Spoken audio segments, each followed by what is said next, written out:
তোমরা কেমন আছো? আশা করি তোমরা খুব ভালো আছো। আমিও খুব ভালো আছি। আজকে তোমাদের আমি চিকেন পোলাও করে দেখাচ্ছি। আর চিকেন পোলাও করার জন্য দেখো বন্ধুরা, আমার কিন্তু চিকেন নেওয়া আছে। আর এই দেখো বাসমতি চাল নেওয়া হয়ে গেছে। আমি কিভাবে চিকেন পোলাওটা করব তোমরা সম্পূর্ণ রেসিপিটা দেখতে থাকো। আমি চিকেনটা প্রথমে দই দিয়ে কিন্তু 1 ঘন্টার ওপর ভিজিয়ে রাখবো। তারপরে আমি কিভাবে করব তোমরা অবশ্যই দেখতে পাবে। বন্ধুরা দেখো, আমি চিকেন পোলাও করার জন্য আমি চিকেনের মধ্যে দই দিয়ে দিয়েছি। এবার এটা ভালো করে মাখিয়ে 1 ঘন্টা একটা থালা ঢাকা দিয়ে রেখে দিচ্ছি। তারপরে এই চিকেনটার মধ্যে কি কি মশলা দেবো তোমরা অবশ্যই দেখতে পাবে। চলো বন্ধুরা, আমি এটা ভালো করে মাখিয়ে ঢাকা দিয়ে রাখি 1 ঘন্টা। বন্ধুরা দেখো, দইটা দিয়ে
বসিয়ে দিয়েছি, একটা ডেচকির মধ্যে জল ফুটছে।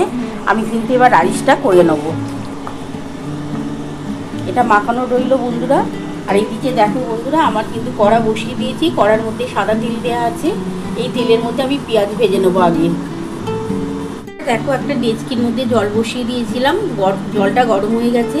এবার এর মধ্যে আমি কিন্তু দেখো গোটা গরম মশলা দিয়ে দেবো, মানে গোটা এলাচ দানা আমি দিয়ে দিচ্ছি। বন্ধুরা দেখো গোটা এলাচ দানা দিয়ে দিলাম। এর মধ্যে লবঙ্গ আছে, দারুচিনি আছে, এলাচ আছে। এবার এই চালটা দিয়ে দিচ্ছি, এই যে দেখো দেরাদুন চালটা দিয়ে দিচ্ছি। দেখো এর মধ্যে আমি চালটা দিয়ে দিলাম। এটা কিন্তু বাসমতি রাইস আছে। এবার এর মধ্যে অল্প একটু সাদা তেল দিয়ে দিলাম, একটু ঝরঝরে হবে ভাতটা, তার জন্যে। এটা ততক্ষণ হোক। আর ওইদিকে আমি কড়া বসিয়ে দিয়েছিলাম, কড়ার মধ্যে তেলটা কিন্তু গরম হয়ে গেছে। আমি পেঁয়াজটা ভেজে নিচ্ছি বন্ধুরা। দেখো আমি পেঁয়াজটা ভেজে নিচ্ছি, আমার তেল কিন্তু গরম হয়ে গেছে। এই পেঁয়াজটা ভেজে আমি তুলে রাখবো। এই পেঁয়াজটা আমি কিন্তু পরে ব্যবহার করবো, এই পোলাওর মধ্যেই ব্যবহার করবো, কিন্তু পরে ব্যবহার করব। একটু আমি অন্যরকমভাবেই পোলাওটা করছি, খেতে দেখবে দুর্দান্ত হবে। তোমরা বাড়িতে একবার এইভাবে ট্রাই করো, খুব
বন্ধুরা দেখো আমার কিন্তু পেঁয়াজটা ভেজে তোলা হয়ে গেছে। এই যে দেখো, এটা আমি কিন্তু পরে কাজে লাগাবো, পোলাওতেই দেবো, কিন্তু দেখো কিভাবে দেবো, পরে কাজে লাগাবো। দারুণ খেতে লাগবে কিন্তু এটা।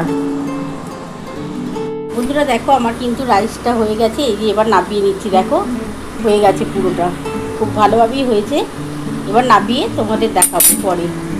বন্ধুরা দেখো ভালো করে এবার চিকেনটা কষাতে হবে।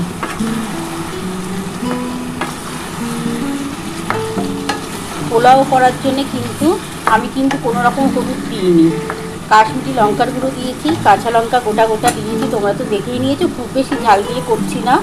গোলমরিচের গুঁড়ো, ঘি, আদা রসুন বাটা, পোলাওর একটা মশলা সবই দিয়েছি, ধনে গুঁড়ো, জিরে গুঁড়ো সব দিয়েই করছি।